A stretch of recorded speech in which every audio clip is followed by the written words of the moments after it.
Beberapa rumah sudah ia lewati, tapi belum juga menemukan apa yang dicari.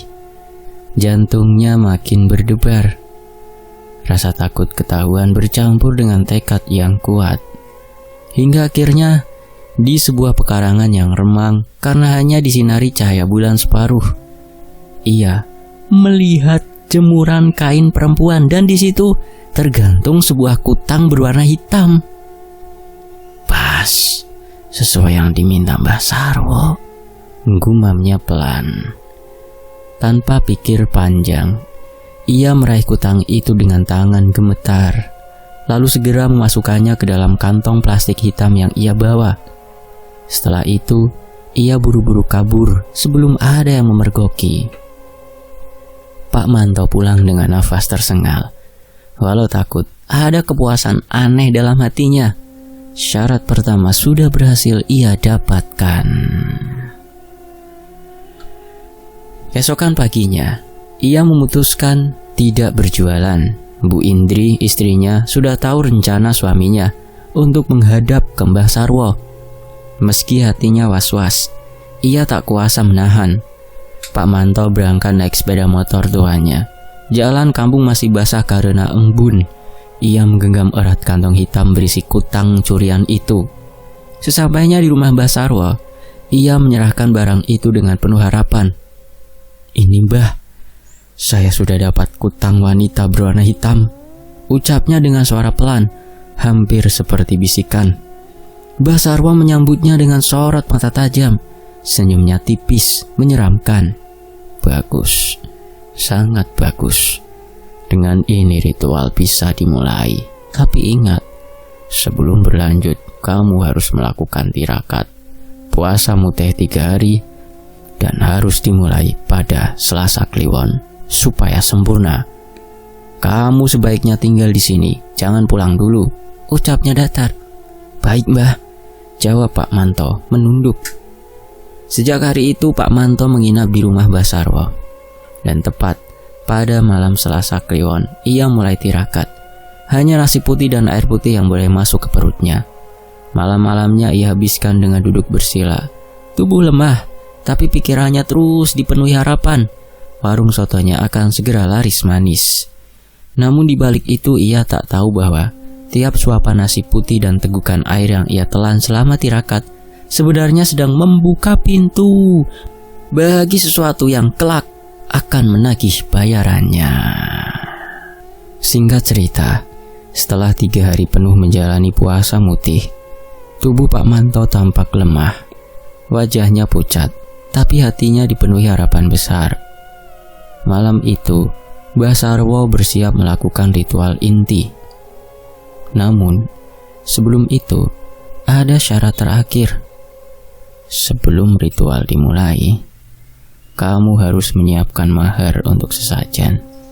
Jumlahnya 10 juta. Ucap Mbah Sarwo dengan suara dalam. "Iya Mbah, ini sudah saya siapkan," jawab Pak Manto, lalu menyerahkan uang yang ia bawa dalam amplop tebal. Uang itu ia dapat dari sisa pinjaman bank. Mbah Sarwo tersenyum tipis, lalu segera menyiapkan sesajen di ruang ritual. Ada kemenyan, kembang 7 rupa, pisang raja, kelapa tua, jajanan pasar, dan beberapa makanan tradisional lain. Semua ditata rapi di atas tampah, mengelilingi dupa yang siap dibakar, serta kemenyan yang mulai berarang. Malamnya, sebelum ritual dimulai, Pak Manto dimandikan terlebih dahulu. Air kembang 7 rupa diguyurkan perlahan ke tubuhnya, sementara Mbah Sarwo melafalkan mantra kuno yang lirih, namun penuh wibawa. Bau bunga bercampur dengan bau dupa memenuhi udara. Tepat pukul 12 malam, mereka masuk ke ruangan ritual. Lampu padam, hanya sinar redup dari pelita kecil yang menemani. Kemenyan mulai dibakar. Asapnya mengepul tebal memenuhi ruangan. Kutang hitam hasil curian diletakkan di atas bara kemenyan, diasapi, sementara mulut Mbah Sarwo tak berhenti merapal mantra. Tiba-tiba, angin kencang berhembus masuk. Tirai kain tua bergetar, membuat bulu kuduk Pak Manto berdiri. Suasana jadi sangat mencekam. Lalu sosok itu muncul. Makhluk kerdil dengan tubuh penuh bulu tipis, telinga panjang meruncing, lidah merah menjulur basah bercampur darah segar, dan ekor panjang melambai-lambai. Matanya tajam berkilat, menatap lurus ke arah Pak Manto. Tubuh Pak Manto gemetaran hebat, keringat dingin bercucuran, nafasnya tersengal. Namun Basarwo tetap tenang, seolah sudah akrab dengan kehadiran sosok makhluk itu. Ia berkomunikasi dengan bahasa yang tidak dimengerti Pak Manto. Suara bergetar seperti dari dalam tanah. Tak lama kemudian, makhluk itu masuk ke dalam kutang hitam yang sudah diasapi mantra. Seketika, asap kemenyan membumbung lebih pekat, lalu perlahan menghilang. Ritual pun selesai. Basarwo menatap Pak Manto dengan serius. Bawa kutang ini saat kau akan membuat kuah soto. Celupkan ke dalam panci. Biarkan kutang itu tetap berada di dasar kualimu atau pancimu di dalam kuah itu. Itulah akan menjadi sumber penglarisanmu. Baik, Mbah. Lalu apalagi syaratnya, Mbah? Tanya Pak Manto dengan suara bergetar. Kamu sendiri yang harus menjaga kuah itu. Jangan biarkan orang lain menyentuhnya, apalagi karyawanmu. Kalau ada yang tahu, khasiatnya bisa luntur. Ia melanjutkan, lalu ingat, setiap 30 hari sekali, kamu harus mengganti kutang dengan yang baru, milik wanita orang lain juga. Kalau tidak, khodam yang sekarang masuk bisa pergi, dan warungmu akan kembali sepi. Dan setiap malam Jumat Kliwon, kamu harus datang ke sini, membawa kutang baru agar bisa kuberi mantra lagi. Pak Manto mengangguk, wajahnya serius. Baik, Mbah, saya mengerti. Oh ya, satu hal lagi. Suara Mbah Sarwo makin berat. Jangan pernah mencuci kutang itu. Biarkan tetap seperti apa adanya. Kalau kamu cuci, khasiatnya akan lenyap. Dengan hati berdebar, Pak Manto pulang membawa kutang hitam yang kini sudah berisi khodam. Di dadanya, ketakutan dan keserakahan bercampur jadi satu. Singkat cerita, setelah beberapa hari tutup, akhirnya warung soto milik Pak Manto kembali buka setelah pulang dari ritual. Ritual jampi-jampi kutang ireng omah khodam penglaris di warung sotonya. Seperti pesan Basarwo, pagi itu sebelum memasak, Pak Manto lebih dulu mencelupkan kutang ireng berisi khodam ke dalam panci kuah sotonya. Air panas yang mendidih seakan menerima benda itu dengan suara blubuk-blubuk pelan. Lalu aroma kuah soto pun semakin harum semerbak. Benar saja, hari itu warung soto langsung dipenuhi pengunjung. Orang-orang berduyun-duyun datang. Bahkan ada yang rela antri meski tak kebagian meja. Walah, ampuh bener kutang ireng iki, batin Pak Manto. Hatinya berbunga-bunga. Pak Manto dan istrinya Bu Indri kewalahan melayani pembeli.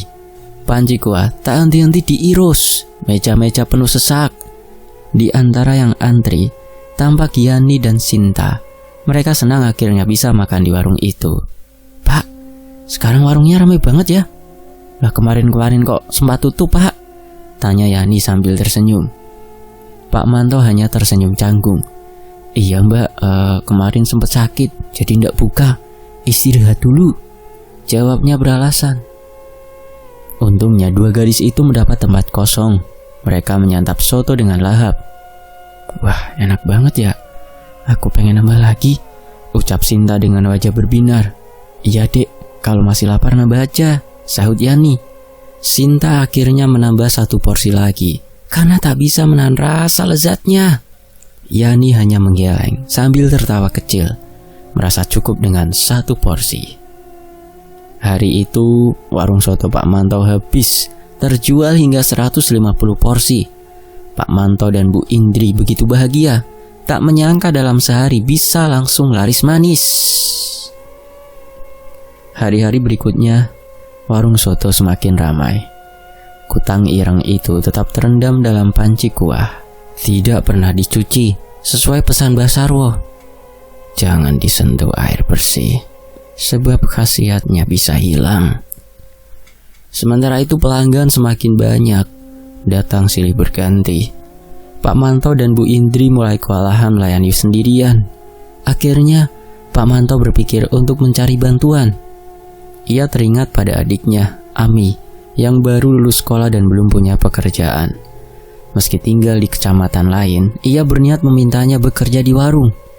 Setelah dibicarakan, Ami pun setuju. Selain bisa membantu kakaknya, ia juga senang karena bisa tinggal bersama keluarga.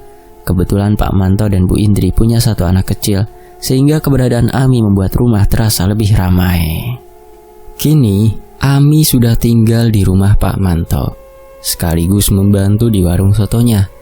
Namun sejak awal, ia mendapat larangan keras. Tidak boleh mengambil kuah soto dari panci, hanya Pak Manto sendiri yang boleh melakukannya. Ami tak berani membantah, hanya menurut saja pada perintah kakaknya. Bulan demi bulan berlalu, warung soto Pak Manto makin sukses. Dari hasil dagang ia sudah mampu melunasi seluruh utang banknya, merenovasi rumah, bahkan membeli motor keluaran terbaru. Warung yang semula kecil kini diperluas menjadi 2 lantai, penuh pembeli setiap hari, area parkir luas. Suatu sore, Sinta mendapat pesan dari ibunya untuk membeli soto. Ia pun datang ke warung Pak Manto. Mbak Sinta, mau beli berapa? Sapa Pak Manto ramah. 4 porsi, dibungkus nggih Pak? Jawab Sinta. Baik, tunggu sebentar, saya siapkan dulu, kata Pak Manto sambil buru-buru menyiapkan pesanan. Meski warung dipenuhi pelanggan, Sinta didahulukan karena datang paling awal. Tak lama pesanannya selesai, dibungkus rapi, lalu ia bayar dan segera pulang. Di rumah, Sinta bersama Yani dan kedua orang tuanya, Pak Bowo dan Bu Tuti, segera menyajikan soto ke dalam mangkuk. Namun, ketika mereka mulai makan, ekspresi heran muncul di wajah masing-masing. Kenapa rasanya aneh sekali? Amis, anyir, gak seperti biasanya waktu dimakan di warung itu, ujar Yani sambil menutup mulutnya. Iya tumben ya. Iya Pak Manto salah takar bumbu, timbal Bu Tuti, wajahnya kecut. Sinta menjerit kecil sambil menunjuk mangkuknya. Lihat, ada ulat putih di dalam soto ini. Pak Bowo segera menyingkirkan mangkuk. Wes, ojo dipangan meneh, nanti malah sakit perut, buang saja semuanya. Akhirnya keempat mangkuk soto itu dibuang begitu saja. Malamnya, Sinta tidur dengan perasaan masih terganggu oleh pengalaman tadi. Hingga dalam lelapnya, ia bermimpi buruk. Dalam mimpinya, ia berada di warung soto Pak Manto. Ruangan sepi, hanya ada dirinya. Di samping panci kuah soto, berdiri sosok makhluk menyeramkan. Tubuhnya tinggi besar, wajahnya hancur penuh luka. Telinga meruncing, lidah panjang merah menjulur berlumuran darah, kulit hijau kusam, dan ekor panjang berayun-ayun. Sinta terpaku, gemetar. Sosok itu tiba-tiba menjulurkan lidahnya ke arah panci kuah soto, menjilat isinya dengan suara menjijikan. Saat itu pula, soto yang baru saja Sinta makan dalam mimpi langsung terasa busuk di mulutnya. Ia muntah seketika. Sinta pun terbangun dengan nafas tersengal, wajah pucat, dan baju basah oleh keringat. Ternyata cuma mimpi. Semoga saja gak jadi kenyataan, gumamnya dengan hati yang was-was. Waktu terus berjalan. Sudah 30 hari kutang hitam itu terendam dalam panci kuah. Sesuai pesan Mbah Sarwo, waktunya diganti dengan kutang baru. Malam hari Pak Manto kembali menjalankan aksinya. Kali ini ia lebih berhati-hati. Ia berjalan jauh ke desa lain, mengendap di pekarangan orang, hingga akhirnya menemukan kutang hireng yang dijemur di belakang rumah. Dengan cepat ia ambil, lalu segera pulang. Keesokan harinya, tepat Kamis sore, Pak Manto berangkat ke rumah Mbah Sarwo.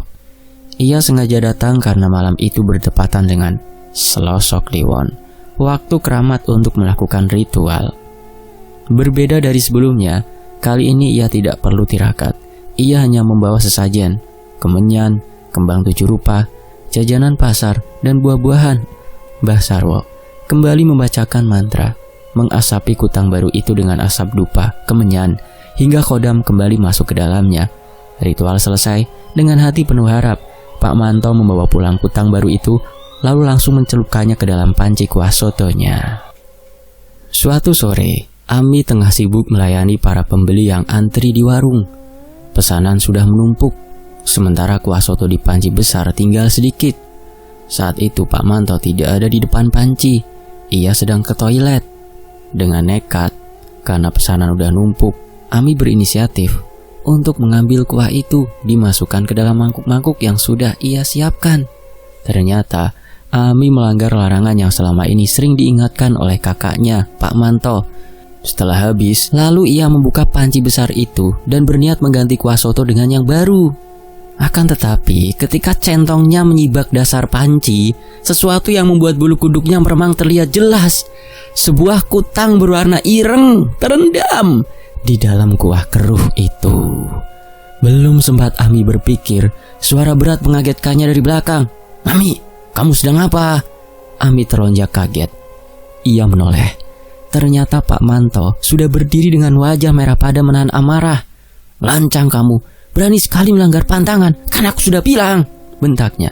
Maaf Kang, aku tidak sengaja. Aku cuma inisiatif, soalnya pembeli sudah banyak yang menunggu Kang, dan kuahnya udah hampir habis, jawab Ami dengan suara gemetar. Pak Manto mendengus keras. "Sudah, biar Akang saja yang urus," katanya dingin. Ami pun menyingkir, tapi perasaan Pak Manto semakin kalut. Ia bergumam diri dengan wajah cemas. "Aduh, tadi adikku lihat kutangnya tidak ya? Gawat ini." Malamnya, Ami terbangun karena ingin ke kamar mandi. Setelah selesai, ia kembali ke kamar, namun langkahnya terhenti kaku.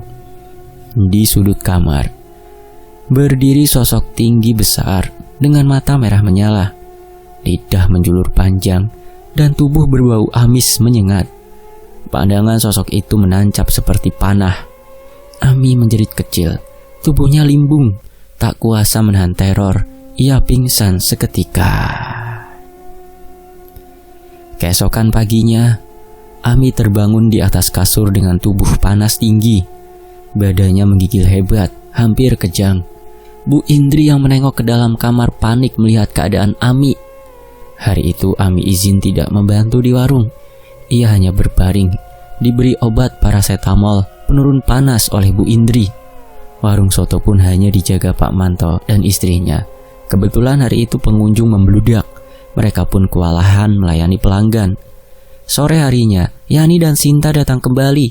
Sinta yang sempat bermimpi aneh tentang kuah soto itu berusaha memperhatikan panci besar di depan Pak Manto.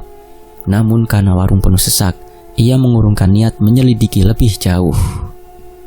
Malam harinya, panas Ami makin parah. Tubuhnya kejang-kejang. Pak Manto dan Bu Indri panik, segera membawanya ke rumah sakit.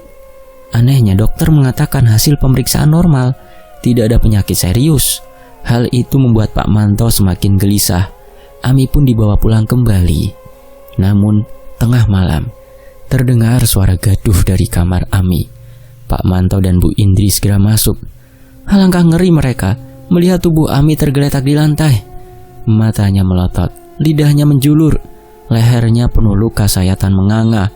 Pak Manto tertegun, ia tahu penunggu kuah soto, Kodam Jimat Kutang Ireng itu yang telah menjemput nyawa adiknya. Sosok itu murka karena Ami telah lancang membuka rahasia penglaris dari Pak Manto. Keesokan paginya, jenazah Ami segera dipulangkan ke rumah orang tua mereka. Dengan wajah penuh kepura-puraan, Pak Manto berkata, "Ami sakit demam, jatuh di dapur, lalu lehernya terkena pisau." Orang tua mereka hanya menangis pilu, percaya begitu saja. Dengan alasan itu, tak ada yang tahu bahwa kematian Ami sebenarnya adalah tumbal dari pesugihan kuah soto Pak Manto. Beberapa hari kemudian, Sinta kembali datang ke warung Pak Manto untuk membeli soto. Meski begitu, ia sudah tidak perlu memikirkan mimpi-mimpi aneh yang sempat mengganggunya dulu. Hingga pada suatu ketika, Pak Manto lalai. Ia lupa mengganti kutang hitam yang menjadi syarat ritualnya. Sudah lewat 30 hari, tapi warung sotonya masih saja ramai. Namun kelalaian itu justru membawa tanda-tanda mengerikan. Pada suatu sore, saat kuah sotonya sedang mendidih dalam panci besar, tampak jelas sepotong tali kutang ireng mengapung di permukaan. Malam harinya ketika Pak Manto terlelap, ia kembali bermimpi buruk. Sosok gaib makhluk kerdil penunggu kutang yang pernah ia lihat di rumah Mbah Sarwo kini muncul dengan wajah penuh amarah. Wujudnya kini tinggi menjulang, bertelinga runcing, berekor panjang. Lidahnya menjulur dengan darah menetes, matanya merah menyala. Dalam mimpi itu, Pak Manto berada di dalam warung sotonya. Sosok menyeramkan itu menampakkan diri di hadapan para pengunjung, membuat mereka menjerit ketakutan. "Pergi sana, aku sudah tidak memerlukanmu lagi. Warung soto ini sudah berjalan lancar, sudah selalu ramai pembeli. Pergi!" teriak Pak Manto dengan wajah pucat. Ucapan itu justru membuat makhluk itu semakin murka. Dengan cepat kedua tangannya yang panjang melingkar di leher Pak Manto, lalu mencekiknya dengan kuat-kuat. Para pelanggan yang menyaksikan kejadian itu berhamburan keluar warung, lari terbirit-birit tanpa sempat membayar. "Tolong!" teriak Pak Manto tercekik. "Pak, Bapak!" Suara Bu Indri terdengar di antara kekacauan. Namun karena takut, ia pun ikut lari keluar warung, meninggalkan suaminya. Sosok itu menundukkan wajahnya dekat sekali dengan Pak Manto. Suaranya menggema menyeramkan. "Kalau kau tidak segera mengganti kutang itu, kau akan mati." Seketika Pak Manto terbangun. Nafasnya memburu. Keringat dingin membasahi tubuhnya. Bu Indri yang tertidur di sampingnya ikut terbangun karena mendengar jeritan keras itu. "Ada apa, Pak?" tanya Bu Indri panik. Bu, Bapak mimpi buruk, Bu," jawab Pak Manto terengah-engah. "Ibu ambilkan air putih dulu ya, biar Bapak tenang," ucap Bu Indri sambil beranjak ke dapur. Namun baru beberapa langkah di dapur, Bu Indri mencium bau busuk menusuk. Bau bangkai yang membuat perutnya mual. Ia berusaha tetap tenang, mengambil gelas berisi air putih. Saat hendak kembali ke kamar, tiba-tiba bulu kuduknya berdiri. Dari belakang, ia merasakan hawa dingin menusuk tulang. Perlahan ia menoleh. Di sana, sosok menyeramkan itu melayang. Lidah panjang berlumuran darah, menjulur ke depan. Wajah hancur penuh nanah, tubuhnya berekor, matanya menatap tajam. Tubuh Bu Indri seketika kaku, gemetar hebat. Mulutnya terbuka, ingin berteriak, tapi tak ada suara keluar. Lidahnya keluh, seolah tercekat. Sekujur tubuhnya lumpuh, tak bisa bergerak. Detik berikutnya, tubuh Bu Indri ambruk tak sadarkan diri. Gelas berisi air yang digenggamnya terlepas, pecah beramburan di lantai. Prang! Suara pecahan itu terdengar jelas hingga kamar. Pak Manto yang masih panik segera berlari ke dapur. "Bu, Ibu kenapa?"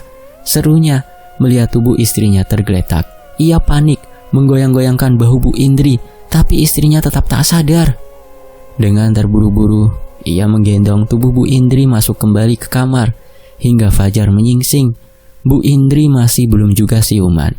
Pak Manto hanya bisa duduk gelisah di samping ranjang, menunggu istrinya sadar.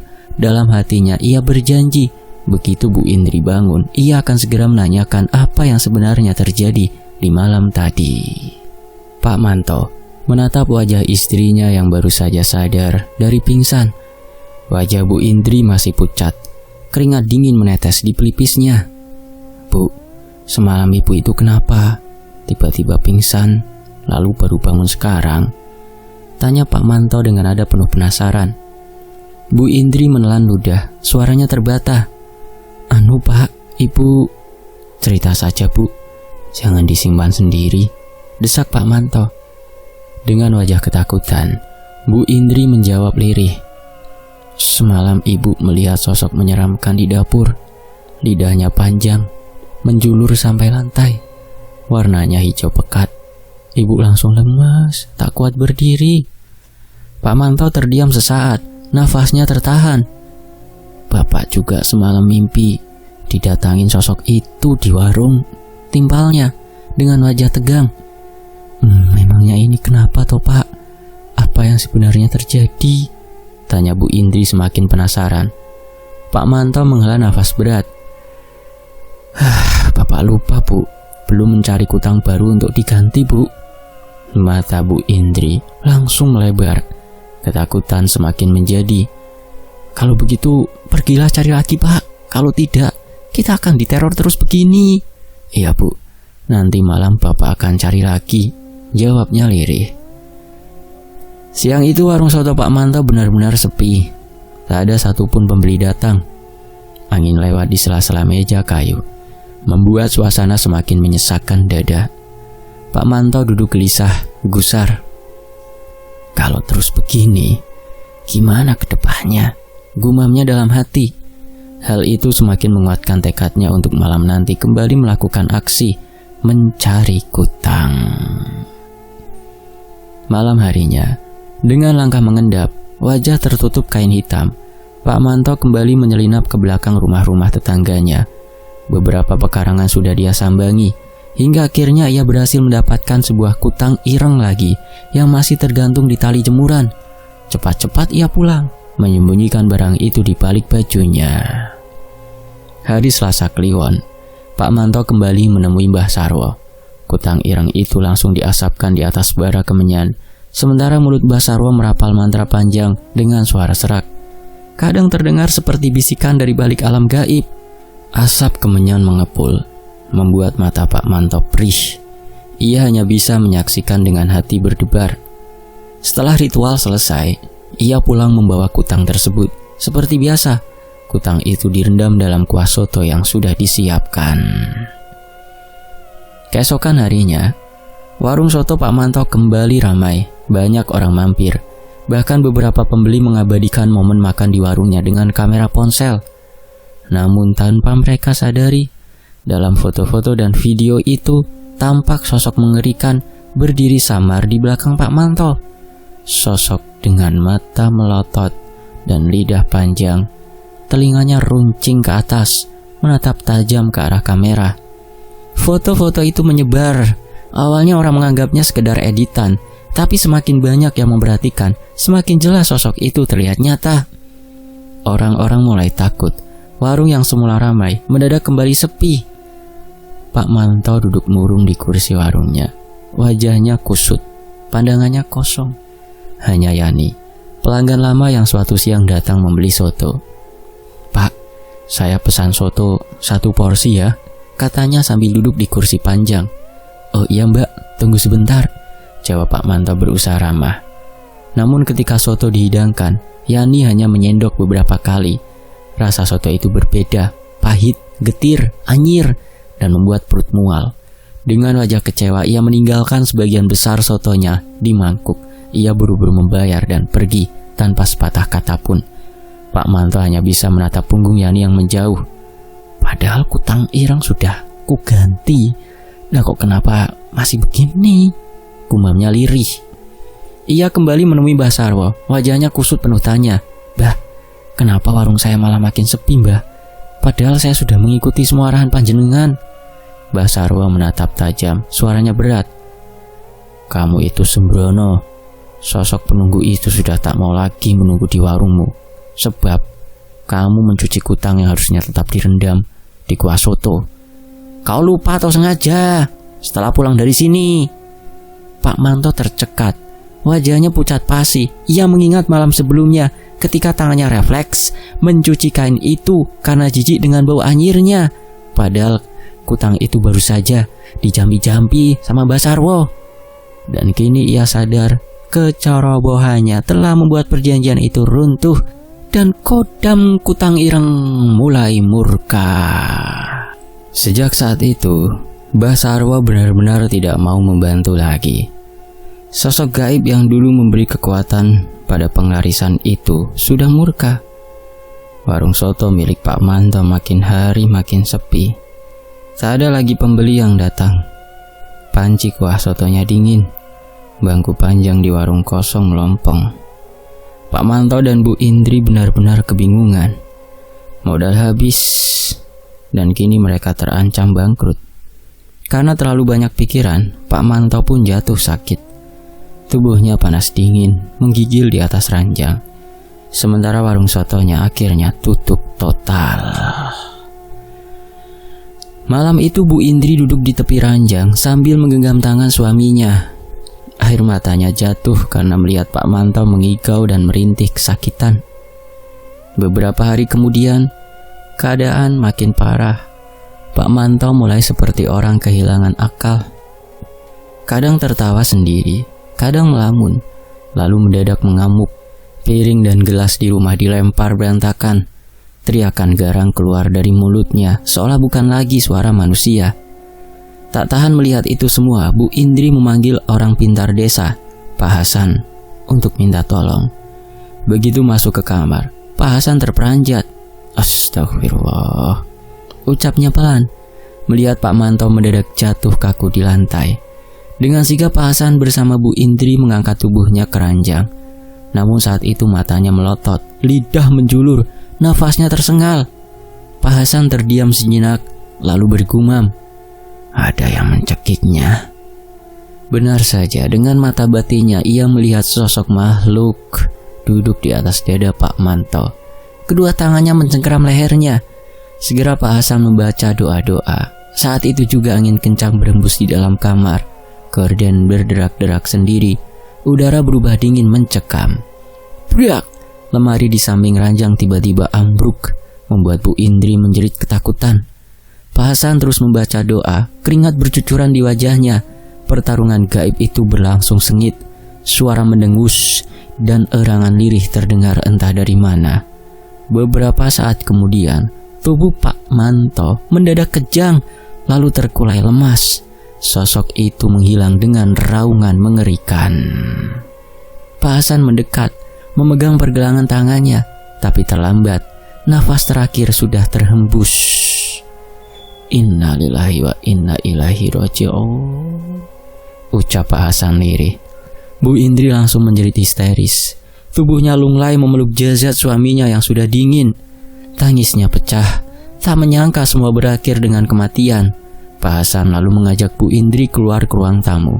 Dengan wajah serius, ia bertanya, "Maaf Bu, apa yang sebenarnya dilakukan Pak Manto selama ini?" Dengan terisak Bu Indri menjawab, "Sebenarnya suami saya melakukan ritual jampi-jampi penglarisan untuk warung Pak. Dia ingin warung sotonya laris. Kami dulu sangat kesusahan, sampai akhirnya kami mencari jalan itu." Pak Hasan menarik nafas panjang, lalu berkata tegas, "Astagfirullah, sebaiknya ibu segera bertobat ya. Jangan sampai ulangi jalan yang sesat itu. Rezeki sejati datang dari Allah, bukan dari penglarisan." Air mata Bu Indri terus jatuh. Hanya bisa mengangguk pasrah. Hidupnya kini benar-benar berubah. Suami tiada, warung hancur, hutang menumpuk. Semua karena jalan yang ditempuh tak diridhoi. Dan semenjak malam itu, rumah kecil mereka menyimpan duka sekaligus peringatan bahwa setiap perjanjian dengan dunia gaib selalu dibayar dengan harga yang sangat mahal. Setelah jenazah Pak Manto dimakamkan dengan layak, Pak Hasan kembali mendatangi warung soto peninggalan almarhum. Ia ditemani Bu Indri untuk menyelesaikan satu urusan terakhir, membersihkan tempat itu dari ikatan pesugihan penglarisan. Dengan wajah serius, Pak Hasan mengambil benda yang selama ini menjadi media penglarisan, sehelai kutang ireng yang terendam di dalam kuah soto. Tanpa ragu, ia mengangkatnya, lalu menyalakan api. Saat kain itu terbakar, ia melantunkan doa-doa dengan khusyuk. Sekejap kemudian, angin kencang menyeruak masuk ke dalam warung. Tirai jendela berkibar liar. Mangkuk-mangkuk bergemerincing, seolah ada sesuatu yang enggan dilepaskan. Namun pagar gaib yang sudah dipasang Pak Hasan melindungi mereka. Api tetap membakar hingga kutang itu habis menjadi abu. "Ikhlaskan semua yang sudah terjadi ya Bu," ucap Pak Hasan lembut, menoleh pada Bu Indri yang matanya masih sembab. "Ibu mulai saja hidup baru, jangan lagi menoleh ke belakang." Bu Indri mengangguk dengan tangis tertahan. Sejak hari itu, ia bertekad untuk meneruskan warung soto almarhum suaminya dengan cara yang jujur, tanpa lagi meminta bantuan dari jalan hitam. Ia bertaubat, mendekatkan diri kepada Allah Subhanahu wa Ta'ala, dan berusaha dengan tulus. Perlahan warung sotonya kembali ramai. Pelanggan berdatangan bukan karena tipu daya pesugihan, melainkan karena rasa sotonya yang memang lezat dan keikhlasan hatinya dalam berdagang. Bu Indri telah menerima takdir dengan lapang dada. Ia percaya bahwa rezeki, jodoh, dan maut sudah digariskan oleh Yang Maha Kuasa. Tak perlu lagi ia mencari jalan singkat yang berujung petaka. Rezeki sejati datang dari usaha yang halal, disertai doa, iman yang kuat, serta ibadah yang tak putus. Itulah yang membawa ketenangan, keberkahan, dan keselamatan hidup. Semoga kita semua terhindar dari jalan gelap yang pernah ditempuh almarhum Pak Manto. Tamat. Demikianlah sebuah kisah, semoga bisa mengambil hikmah. Fakta Sejarah pamit. Wassalamualaikum warahmatullahi wabarakatuh. Sampai jumpa di kisah berikutnya. Tetap di Fakta Sejarah. Alhamdulillah.